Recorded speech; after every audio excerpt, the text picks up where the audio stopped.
Please sit down. Hi, Scott. So I always said that if I ever became president, I would play that all the time, no matter where I went in the building.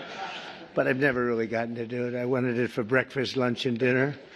It's so beautiful. And pardon me for being late. We had a great meeting with NATO, the Secretary General, and we're going to do something a little different for this country. We're going to supply weapons to NATO at a large amount. They're going to deliver the weapons, and they're going to pay for 100% of the weapons. So, a little different. A little different. Hi, John. So we're really, that's a big thing. And we thought we had 4 deals, Howard, right, with Putin. Somehow they end and we get off the phone. Oh, that was a very nice conversation. And then he sends missiles into buildings someplace. I said, what was that all about?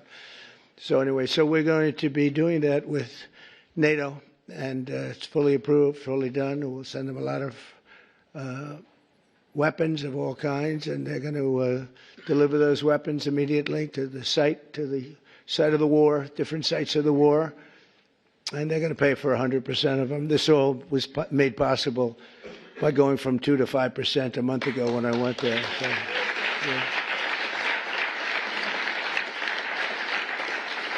And those countries, those European countries, and I said, look, we have an ocean. It's not fair that we did, because under the Biden administration, we paid about 3.5 times more than they did. We were in for $350 billion. Got nothing for it. We were in for 350, and they were in for 100. So, which really meant one thing, because you have great business leaders here. It meant very simply that they were better negotiators than our president was. But so this is a very important thing, and hopefully that will come to an end. At the end of 50 days, if we don't have a deal, then we're going to have to do. We have no choice but to do secondary tariffs. You call it secondary tariffs, which are pretty tough, which we don't want to have to do. But let's see what happens. But we thought we had a deal. Numerous times, I'd get home, I'd say, First Lady, I had the most wonderful talk with Vladimir. I think we're finished. And then I'll turn on the television, or she'll say to me one time, wow, that's strange, because they just bombed a nursing home. I said, what? So we don't like that. But I want to thank you all for being here, and welcome to the first ever White House Summit of Faith and Business Leaders. You're really some of the greatest business leaders in the country. When I looked at some of the names, I said, whoa, that's big stuff we have here today. In fact, before I was president, I would have been very intimidated, but now I'm president, so I don't have to be. But today we celebrate the core values that built this country: and freedom, hard work, risk-taking, and above all, trust in Almighty God. You're very much into God in this room, and that's very nice. You're business leaders who believe strongly. We have some business leaders that don't believe strongly, and somehow you and I don't like them as much. But I want to thank Pastor Paula White. She's been my friend for a long time. And John for convening this incredible group. You know, her husband's one of the most talented musicians in the world. Stand up, John. Stand up. Okay? I stole a couple of his songs for the rallies, and he never sued me, so I was very happy. But we all come from the same place, right? So it was great, and we appreciate it, John. Thanks as well to Treasury Secretary Scott Bessent, who's doing a fantastic job. He goes on television and he calms the market. I go on television, I rile the market.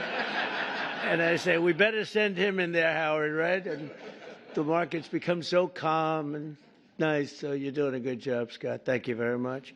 You make any deals today?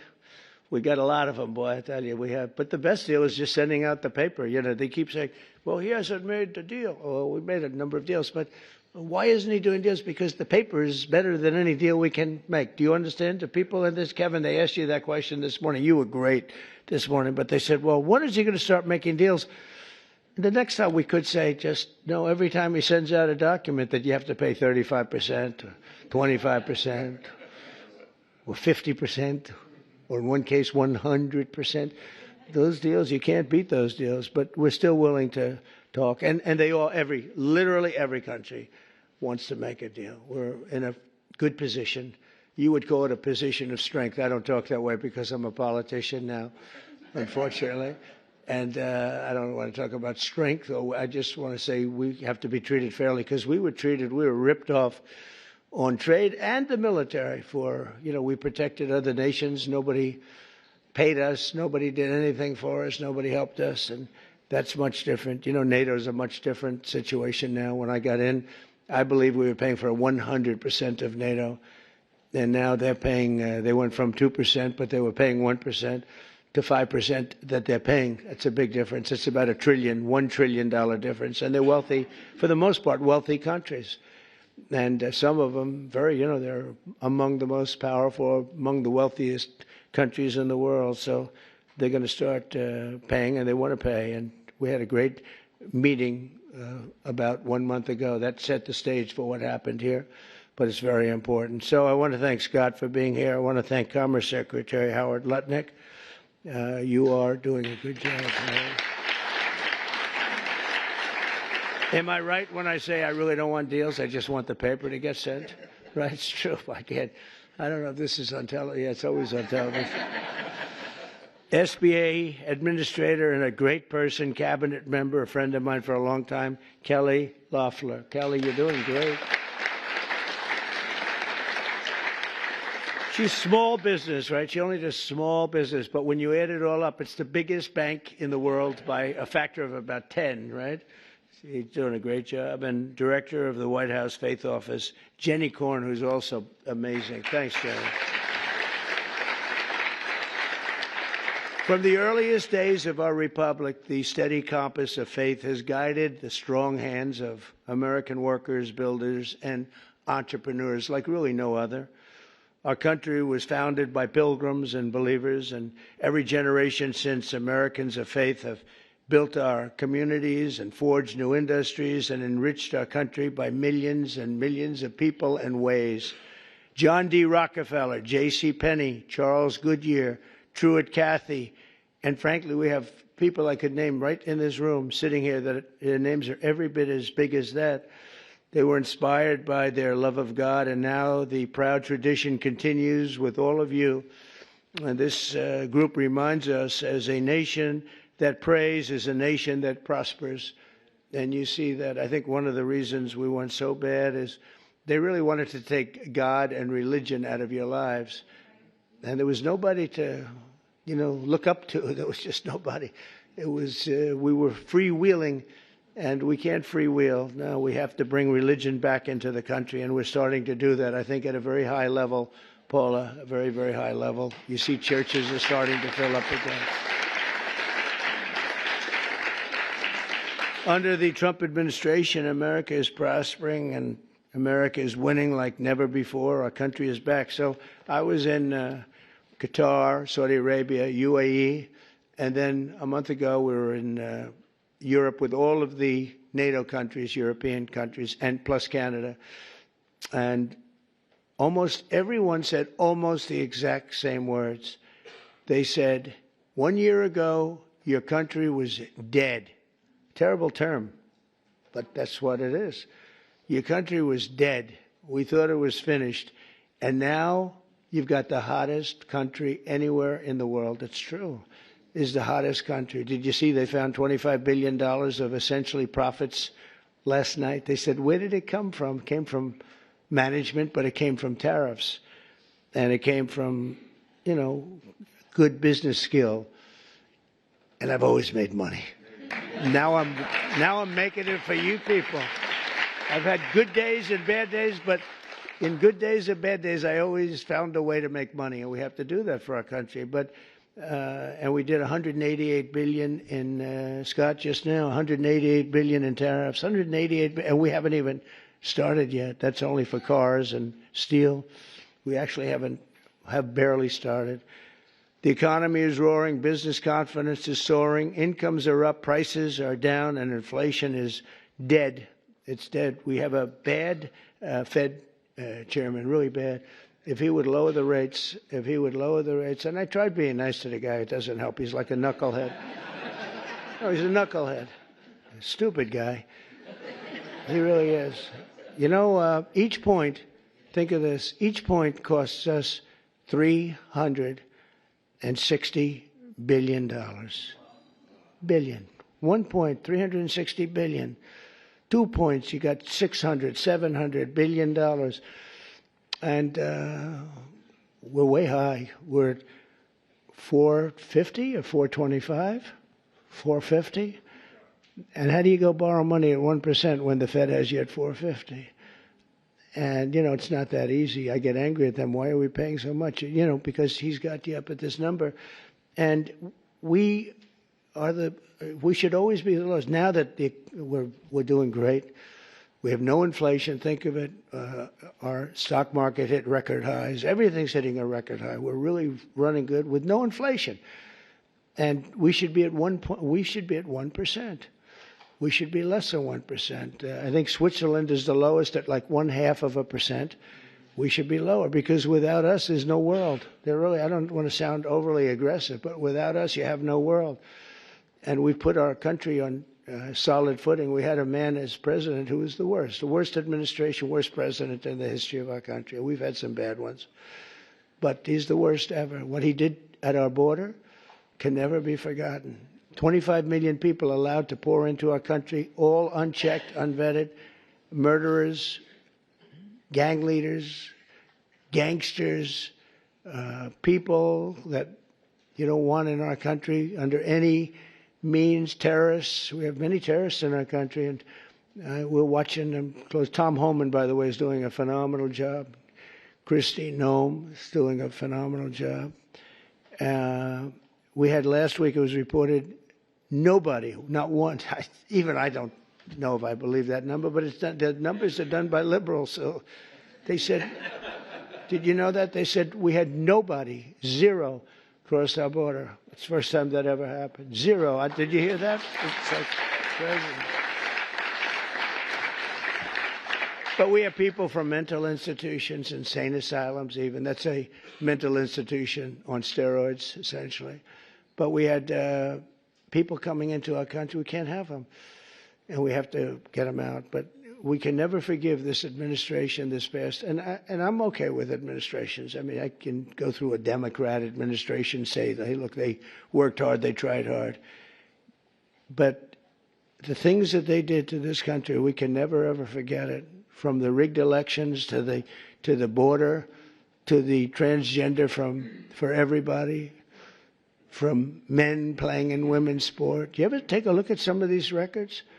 There was a long-distance race, a marathon, where they had a great female runner, a number of them, but they had one in particular, and they had just an average male runner who had transitioned. He won the race at the end of the day by 5 hours and 14 minutes. They waited for 5 hours. The weightlifting records are better, though. The weightlifting records are better, you know, the way they took a record that hasn't been broken for 18 years. 18 years. And, you know, they'd add a quarter of an ounce on each side of the barbell. And they'd just, a little tiny piece of stuff. She'd go up and she could get it up. And this guy comes along. Have you lifted before? Yes, at a low level. He was a low-level lifter as a man, but transitioned. And he goes up to that thing. Bing, bing, bing, bing, bing. Could have done it all day long. Broke the record by 119 pounds. The whole thing is crazy. The swimming records are pretty good, too. You got to see that. I told the story. You had this great group of young ladies, and they grew up with each other because, you know, they sort of swam at the top level. And they were swimming, and one girl was seriously injured. She looked left, and she saw the same girl she grew up with, Kelly, in California. Same girls, you know, that young age, they sort of rise to the top. She looked to the right, she saw the same girls, but there was this giant standing right next to her. And he had transitioned. You probably heard this. He had transitioned. And she'd never seen her before. And when the race was started, He blew by her so fast that she suffered massive windburn. They had to take her.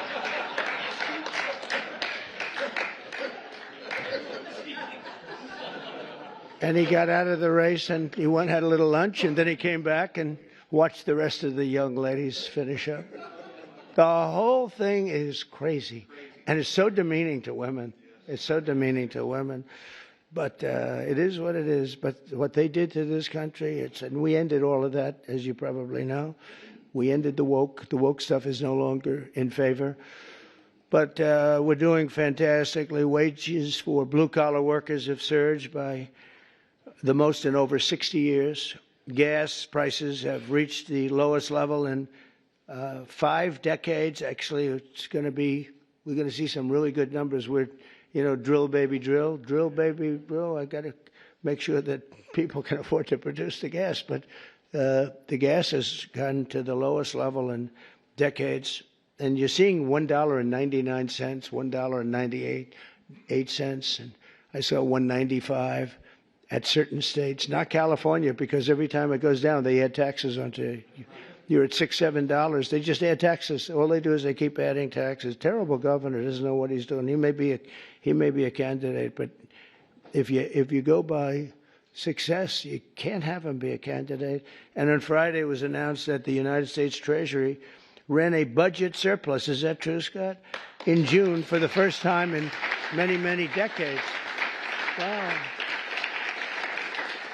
I didn't know that.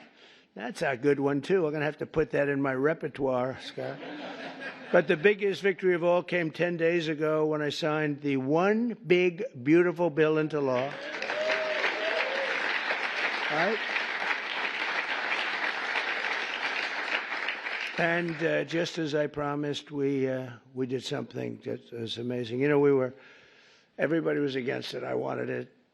I know Scott and Howard liked the idea of it too, but it was very risky because they've never done anything like it in terms of the size. It's the biggest bill ever passed, of its kind ever passed, by far. And they were going to cut it into 2, 3, or even as many as 7 bills. And I said, the problem is that in the one big bill, everybody gets something. When you cut it into 7s, there are 4 or 5 of them, or 3 of them, right, Kevin, that you get nothing. All they're going to do is fight it. You'll never get them passed. And so we went with it. I was on a show called Deface the Nation. Have you heard of it? They're so bad. They're so bad. These people, they're so average. But I was on this show, Deface the Nation. Ladies and gentlemen, President Donald J. Trump on Deface the Nation.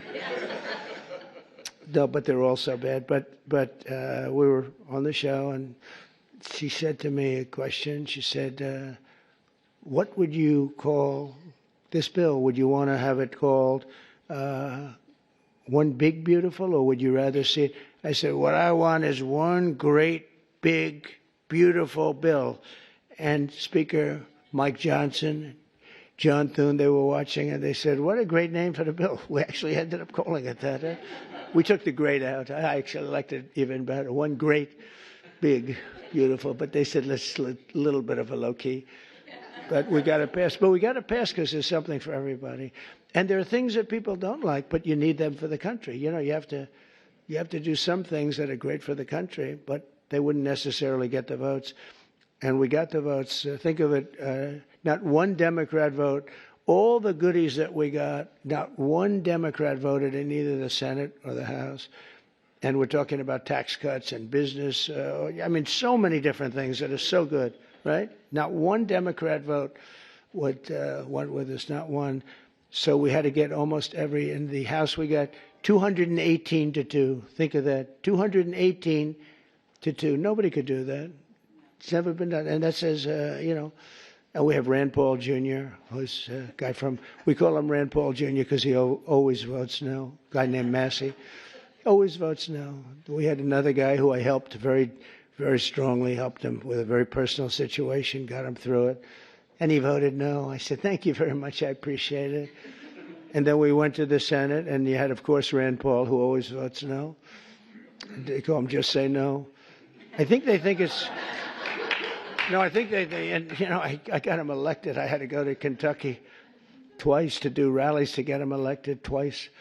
But they forget. A lot of politicians forget. And then we had a couple of others. Susan Collins, she's another one. Just say no. She always brutal. And we had some people. Tillis, I guess, was a no, right? He was a no. And they said he was brave. He said no to the president, but he resigned the following morning. So anyway, that was terrible, I thought. But we couldn't lose more than three. We had three that said no, and so we won that 50 to 3. So it's pretty close. And a senator came over to me and said, "I can't believe you won the House." Great guy, this senator, Eric Schmidt, who's doing a great job. He said, "I can't believe you won the House." I said, "Actually," so remember 218 to 2. We needed 3, so we could have lost 3. We actually only lost 2. I said, "No, actually, the Senate was tougher than the House of the 2." That question is asked to me, who was tougher? I'd say the Senate was tougher, actually, amazingly. It shouldn't have been. We had a slightly bigger margin in the Senate proportionally, but it was brutal. It was, they said, "Sir, we have 12 hard no's." You know, a hard no is not recoverable, right?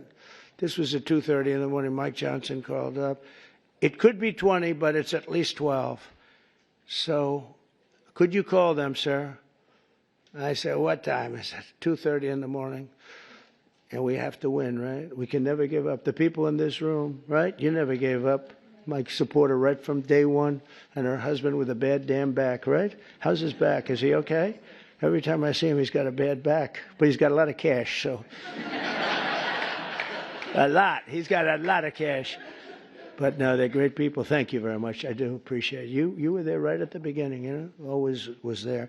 But we have a situation where we call up these people at 2:30 in the morning, and I called up. I got along with them all great. I liked them, but they're tough. You know, they're congressmen. When you're a congressman for 20 years or you're a senator for years, you're smart and you're a survivor because you go through all sorts of hell. But I called up Congressman. I said, "Jim, hi, Jim, how you doing?" And he said, "Fine, sir." I said, "Family's good, yeah?" He said, "Sir, you have my vote." I never said what I was calling about. I said, "I do, thank you very much. But how do you know what I'm calling you about?" Well, I said, "Sir, I've been your friend for 2.5 years. You've never called me during normal hours. So I assume that if you're calling me at 2:30 in the morning, you're not calling me to ask me how's the family doing." I said, "Yeah." So, pretty good. So I called up everyone. I think everyone with the exception of one had to speak a little bit. But I call up, "Sir, you have my vote." "Thank you." "Sir, you have my vote." Think of that. And we got 12 votes in a matter of, I called back 20 minutes later. I said, "You got all the votes." That's spirit, right? That's spirit. They wanted to maybe hear. They wanted to have a little love. You know, the sad part is that some of the best people are the people that don't get any publicity because they go with something because it's good. So a guy like some of the people I'm talking about, but some of the people where you didn't even have to call, they vote yes, 100%. You don't have to waste any time with them. You don't have to beg them, "Come on, you can do it. Come on, let's have lunch, let's have dinner." And then you have other guys that want you to suffer. I mean, some of these people that I just mentioned, whose names I just mentioned, you got to go through hell. And the ones that are really good and they love the country and they're doing right. I mean, what's the alternative? You know, the alternative here, you're getting the biggest tax cut in history. And with the Democrats, you're going to have the biggest tax increase in history. Now, we could go into 100 other details. They're equally as crazy. So I said, "So what's the difference?" So you're going to say no, and you're going to have the biggest tax cut in history this way, and you're going to have the biggest tax increase the other way, and you'll probably end up in a depression, because if you ever did that, it would be a shock to the whole world. That's what happened in 1929. I said, "So you're going to vote for the other side?"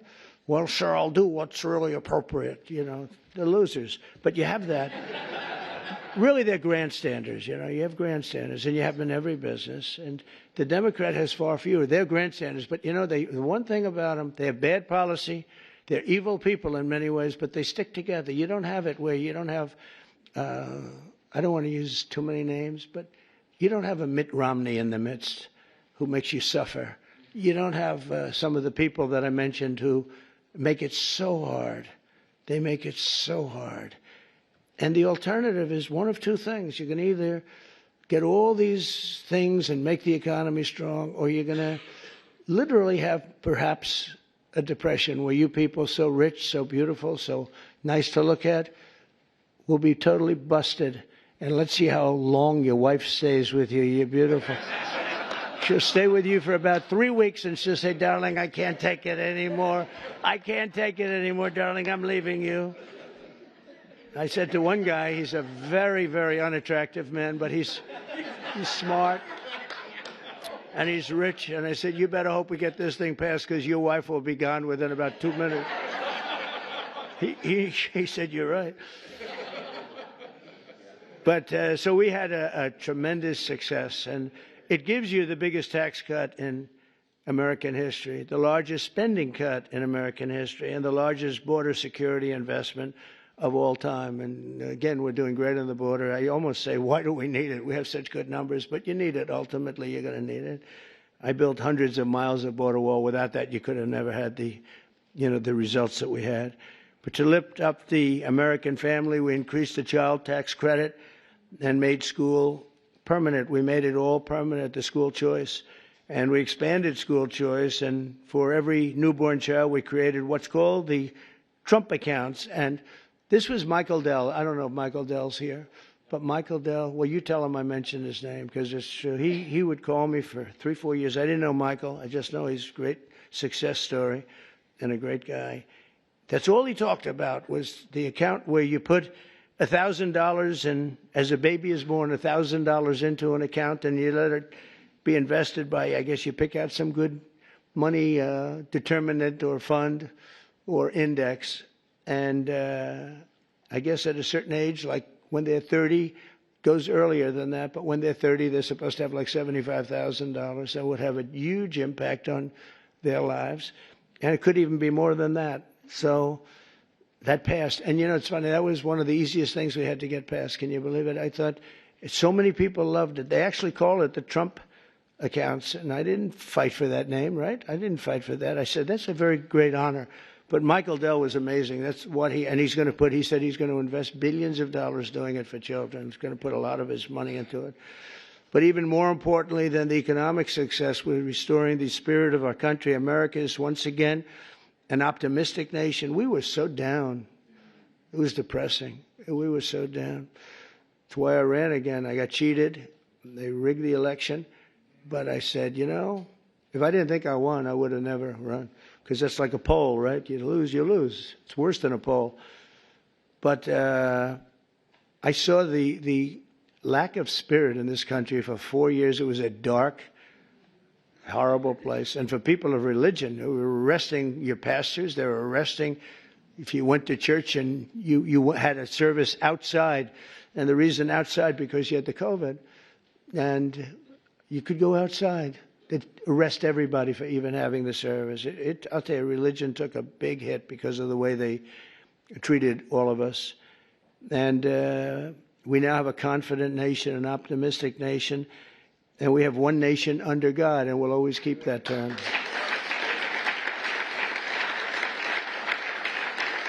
And we're bringing back, very importantly, and not just evangelicals or Protestants or all religions, we're bringing them back into our country. As president, I've ended the radical left war on faith, and we're once again protecting religious freedom like never before in our country. We're protecting it like never before. We're getting rid of the Johnson Amendment that didn't let the pastors and ministers and everybody speak about politics.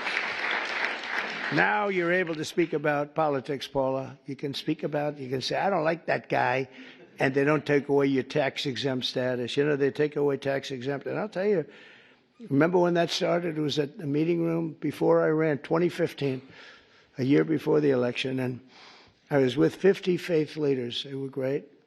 Very well-known people, mostly Protestant, but you had rabbis, you had an imam, 2 imams, and we were talking, and I said, I'd love to have your endorsement. And they looked at me like, what? I'd love to have your endorsement. We have such respect for you, and your control are really very powerful. And they looked at me. They didn't say anything. Do you remember that? And I said, what's wrong with these people? I didn't know about the Johnson Amendment. Don't forget, I never did this stuff before. It wasn't like I ran.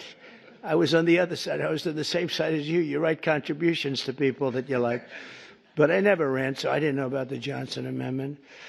And I called Paula and Jenny aside. I said, could I ask you, when I said I'd want your, support, your political support and endorsement, they looked at me very weird.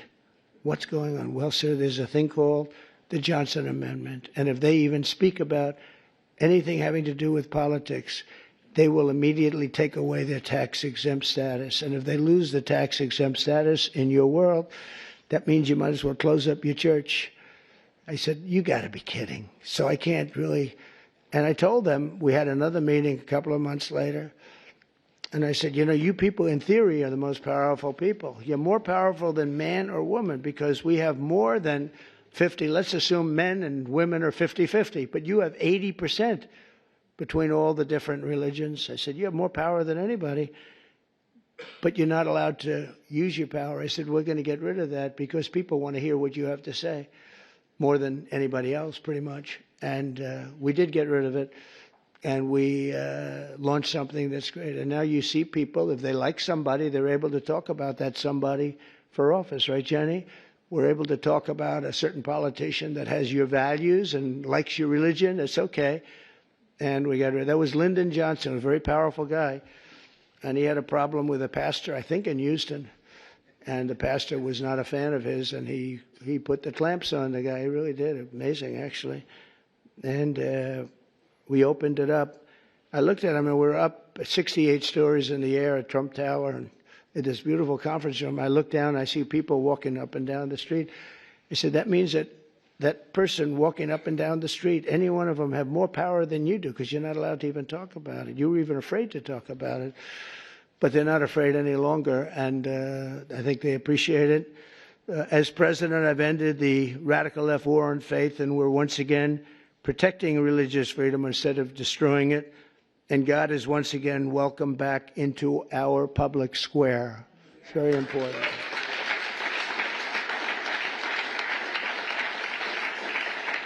And I stopped the Biden administration's persecutions of Christians and pro-life activists. They would put people in jail if they even uttered the word.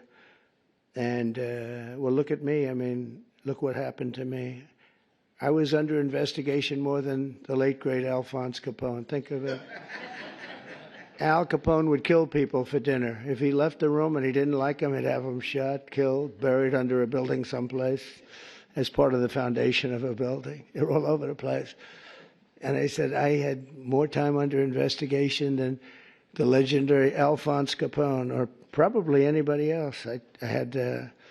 But I had a lot of good people with me, and most importantly, I had the base with me at a level that it actually became stronger. The one thing I did that was very helpful, I was indicted 5 times. Think of that. Indicted. That wasn't a word that was in my father's looking down, my mother's looking down. That my son's not supposed to be indicted, I think.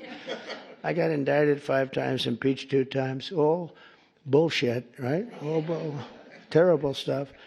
And I got impeached for making a perfect phone call.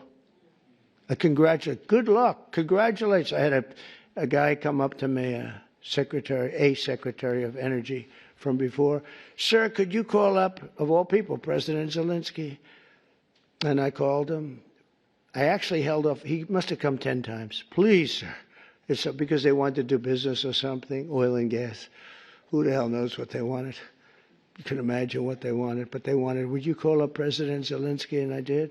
When I finally got him, I said, congratulations on your win. He had just won. This is early in the process. Should have never been, that war should have never taken place, by the way. If the election weren't rigged, that war would never be happening right now. Millions of people being killed. That war would never be happening. But would you call up? So I say, hello, President. How are we doing? Everything good? Good. Congratulations on your big victory. Wonderful job. Great, great, great. Hang up. That's it.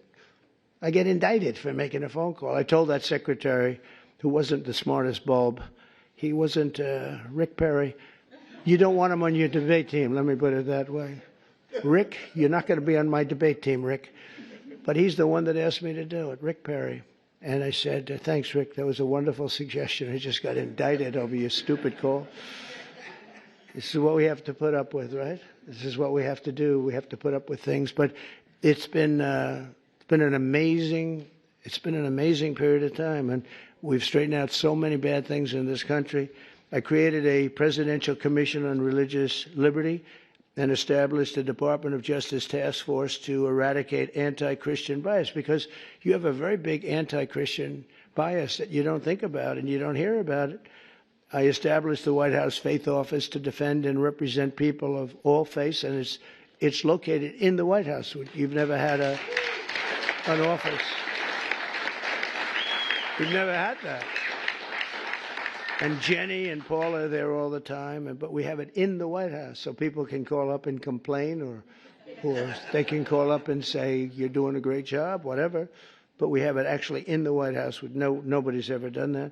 We've restored the fundamental principle that God created two genders, male and female. That was a tough one. And we're defending parents' rights where the parents' rights have been taken away from them in schools. You look at some of these school boards, it's like they're brutal dictatorships, and we brought it all back. The parents have the control now, and last Monday we effectively eliminated the infamous, as I said, Johnson Amendment, such a big deal, and various other amendments and things that really took away your free speech. That's what they've done. They've taken away free speech. I also want to recognize the incredible contribution of our great First Lady, Melania, and she says hello.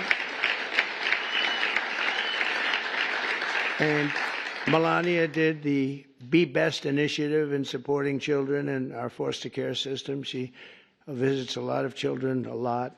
Yesterday we went to the game, the soccer game. I don't know if you saw it in the Meadowlands. It was incredible. And she's always thinking about the children that have a hard time in helping America's young people reach their fullest potential.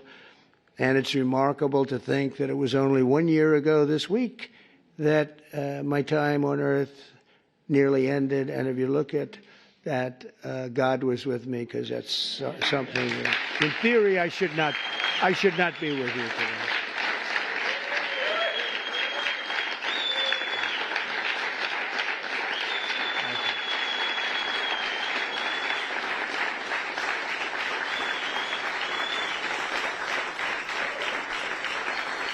Well, I believe that, and I believe it, that my life was saved by God to really make America great again. I really believe that. I think I have a son. He's a great shooter, like a championship shooter. Don and Eric was a great shooter, both of them. But they said that at that distance with that gun, you didn't have a chance. And we turned the head at the right time, didn't we? Huh? We turned the head at the right time.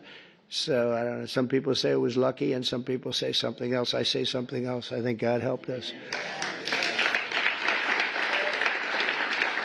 So I always believed in giving back to this nation, a nation that we love so much, and I know that everyone lives by that same sacred principle. The people in this room do, I can tell you. I hate when I see complainers, people that complain and they don't do anything about it. Like, in many cases, the media, not all of the media. I must have had something because we won in a landslide. Think of it, we won every swing state. We won by millions of votes. We won the popular vote. We won there's a district vote that's very interesting. It's where the whole map looks red for Republican, by the way. But the whole map came out, I think it was 2,750 to 505. Think of that. That's broken into little districts, little areas. We had an unbelievable election, and so I don't know, somebody said, yeah, how do you win without the press? But we have a hidden press, and the real hidden press and the hidden vote is the people and the word of mouth. Word of mouth is more important than the press, and they see what we do, and they see how we do it. I want to thank all of you and your great communities, and, it's a blessing to our country that you're here. And a blessing to our country that you become so successful and so great. And people look up to you, have no idea. You don't know We take things for granted. You don't know. The people in this room are amazing. I even, looking at that list, I really said, that's something great. And you're all believers. I think, Paula, you wouldn't have invited people that were, not a lot of, is there an atheist in the room? Any atheists? I don't think so.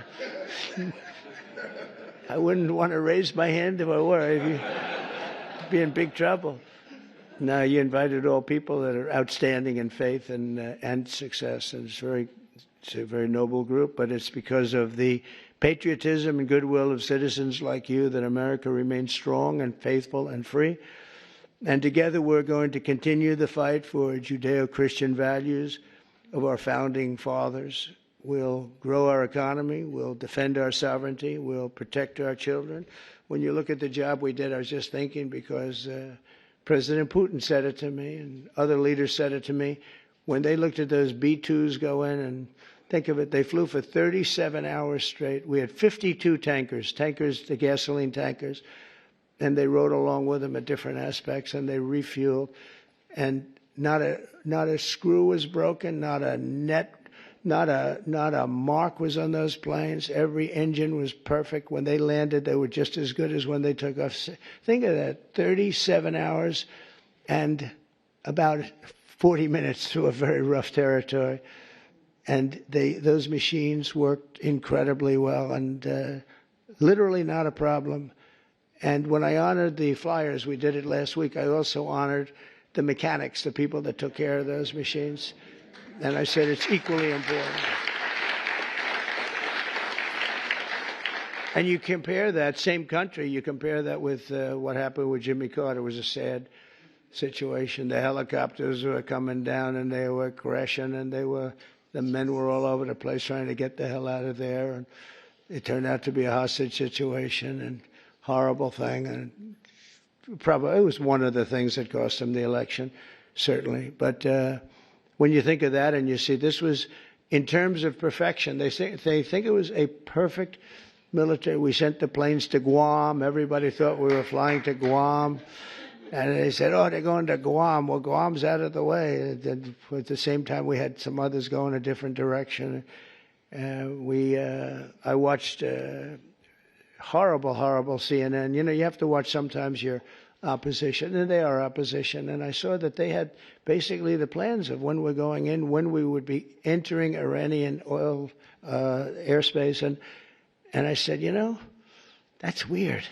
And I called the general, Raisin Kane. He's fantastic. I said, General, and Pete Hegseth, I said, I'm watching newscasts where they're saying what time you're taking off tomorrow and what time we're going to be entering the very dangerous airspace, the worst air space anywhere there is, anywhere that in the world. I said, what do you think? Sir, we'll be fine. We blow them away, we'll be fine. Because we know they went those B-2s with 7, and they were surrounded by a lot of great planes. F-22s, the most beautiful plane ever built. The fighter jet, F-35s, had a lot of different planes going with them. I said, but wouldn't a surprise be better? Yeah, it would be better. I said, well, then let me cancel it, and let's make it at a different time. So the day before, you know, I canceled it. I said, I'm canceling it. We'll do it sometime within the next 2, maybe 3 weeks, but I'm canceling it. And then I had a meeting, and I said, I have an idea, because I got slightly big coverage, to put it mildly. So everyone knew it was being canceled. I said, let's leave at the exact same time we were supposed to leave, the following day. And we took off, and that's when the planes went out to Guam and this and that, and we took off. And that was the only time. And they said it. That was the only time they knew we wouldn't be coming in. Was the exact same time that I came. I said, let's do something. And they flew in, and they were stealth, incredible planes. They were stealth. And they hit every bomb, hit their mark. Every single bomb hit the mark. It was unbelievable how they did it. And then they said, skedaddle. Skedaddle means get the hell out of there. They had to get out of that airspace. But it was an amazing thing, and I think it was so great for our country in so many different ways. You know, you see so many incompetent people, like the way we left Afghanistan with Milley and all these incompetent, stupid people. And Biden, I mean, it was him. Leave everything behind. We'll leave jets behind. I said to Millie, I said, so you mean to tell me, because I was going to leave. We would have left earlier than them, but we were going to leave with dignity and strength. I said to Millie, you mean you want to leave a jet fighter behind? Sure, it's cheaper if we do that. I said, wait a minute, give me a tank of gas and I'll fly it to Pakistan, or I'll fly it to someplace, or I'll fly it back home. Why is it cheaper? Oh, it's just cheaper. That's when I realized the guy was grossly incompetent, okay? He's telling me it's cheaper to leave a plane than it is that the planes cost $150 million apiece. Let's leave it, sir. It's just great. And they did. They left all, I was taking everything, but they left it behind. But when you look at what happened and compare that to what we have now, we have a real great machine. I rebuilt the military in my first term, and we left some of it to Afghanistan and the Taliban, and they have their parades. I hate those parades. Every year they have a parade wheeling down our equipment on some very unattractive street. That's, their Fifth Avenue. They show our equipment going down. Just it's getting older and older, but I hate to see it. But we're going to be working together to protect our children, and with the grace of God and the blessing of Providence, we will lead our country to heights that it's never seen before. I think we're going to be more successful in many ways, but I think we're going to be more successful than we've ever been. And I do think this, if we didn't catch it, if we would have lost this election, our country was finished. I think we were run by incompetent people. We were run by an auto pen that nobody knows who used it. I think it's one of the biggest scandals in the history of our country. We were run by an auto pen. Nobody has any idea who used it, including Biden. He doesn't know. Saw that interview yesterday. He knew nothing. So it's a very terrible. We're against an evil group of people, and they're very smart, very smart. He's not, but they are. They took over the Oval Office. They actually took over the Oval Office. We can never let a thing like that happen again. So, Paul, I want to thank you very much, and I want to thank Jenny, and most importantly, I want to thank the people in this room. You really are incredible people, an inspiration to our country. And I know you don't know that. You don't think it because you're too busy working. But you are. You're a great inspiration to young people that want to be just like you when they grow up. And thank you very much for being here. And it's a great honor. And, Paul, I think you're going to say a prayer. I'll stay with you while you say your prayer, okay? Thank you very much, everybody. Thank you. Thank you very much.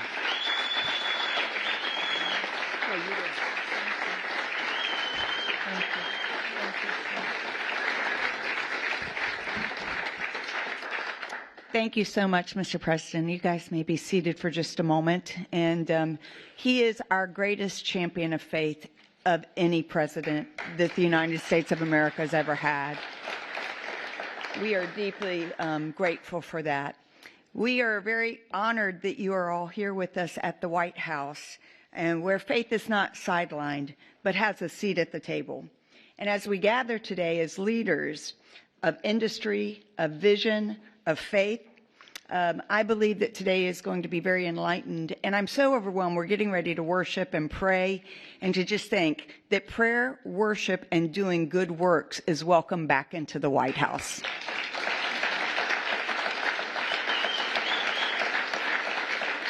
President Trump is a historic and a bold move established the White House Faith Office to recognize some simple truths: that America is strongest when faith is engaged and not silenced, when believers are activated and they are not isolated. This administration understands that people who are of faith, who are entrusted with wealth and influence as you are essential to building a stronger, freer, and a more compassionate nation. You're more than just CEOs and business leaders and entrepreneurs. You're stewards on divine assignment, builders of legacy, and vessels of impact. You've been called by God to his kingdom for such a time as this. And together we are witnessing something absolutely remarkable. More has been accomplished by this administration in the past 5 months than in the last several decades.